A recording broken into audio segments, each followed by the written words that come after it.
नाज़रीन हाणे अवां खे आगाह कंदासीं। सिंध हाई कोर्ट में सिंध जे निगरान वॾे वज़ीर जस्टिस रिटायर मक़बूल बाक़िर ख़िलाफ़ दरख़्वास्त ते ॿुधणी थी आहे।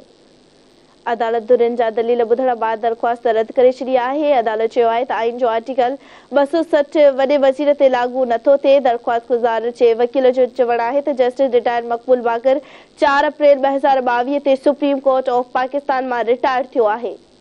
आइन जे आर्टिकल 207 मूजिब जस्टिस रिटायर मक़बूल बाक़िर निगरान वॾो वज़ीर नथो बणिजी सघे। हिकु भेरो ॿीहर नाज़रीन अवां खे आगाह कंदासीं। अहम ख़बर आहे सिंध हाई कोर्ट में सिंध जे निगरान वॾे वज़ीर जस्टिस रिटायर मक़बूल बाक़िर ख़िलाफ़ दरख़्वास्त ते ॿुधणी थी आहे। अदालत धुरियुनि जा दलील ॿुधण बाद दरख़्वास्त रद्द करे छॾी आहे। अदालत चयो आहे त आइन जो आर्टिकल 260 वॾे वज़ीर ते लागू नथो थिए। दरख़्वास्त गुज़ार जे वकील जो चवणु आहे त जस्टिस रिटायर मक़बूल बाक़िर 4 अप्रैल 2022 ते सुप्रीम कोर्ट ऑफ पाकिस्तान मां रिटायर थियो हो। आइन जे आर्टिकल 207 मूजिब जस्टिस रिटायर मक़बूल बाक़िर निगरान वॾो वज़ीर नथो बणिजी सघिजे।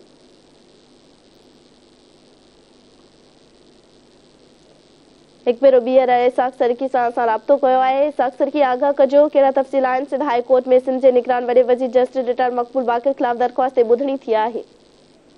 बिल्कुल दुआ जेको सिंध हाई कोर्ट में सिंध जो निगरान वॾो वज़ीर आहे जस्टिस रिटायर्ड मक़बूल बाक़िर उनके खिलाफ़ जेको दरख़्वास्त ते ॿुधणी थी आहे जंहिंमें अदालत पारां जेकी दलील आहिनि उहे ॿुधण खां पोइ जेकी दरख़्वास्त आहे उहा रद्द करे छॾी आहे जंहिंमें आइन जो आर्टिकल 260 वॾे वज़ीर ते लागू नथो थिए। इहो अदालत जो चवणु आहे जॾहिं त अदालत पारां वॾे वज़ीर जे ख़िलाफ़ जेकी दरख़्वास्त हुई उनखे रद्द करे छॾियो आहे जॾहिं त दरख़्वास्त वकील इब्राहिम अबड़ दाख़िल कराई हुई जंहिंमें जस्टिस रिटायर्ड मक़बूल बाक़िर 4 अप्रैल 2022 ते सुप्रीम कोर्ट ऑफ पाकिस्तान मां रिटायर थियो हुयो। इहो दरख़्वास्त गुज़ार जो चवणु आहे जॾहिं त आइन जे आर्टिकल 207 मूजिब जस्टिस रिटायर्ड मक़बूल बाक़िर सिंध जो वॾो वज़ीर नथो थी सघे। इहो वकील जो चवणु आहे जॾहिं त जस्टिस रिटायर मक़बूल बाक़िर जेको आहे 2 सालनि खां पोइ जेको आहे रिटायर जंहिंमें जस्टिस मक़बूल बाक़िर जे ख़िलाफ़ जेको आहे वकील कुझु ॾींहं अॻु में दरख़्वास्त लॻाई हुई त जेको सिंध जो वॾो वज़ीर आहे निगरान उहो जेको आहे सिंध जो वॾो वज़ीर नथो थी सघे। तंहिंखां पोइ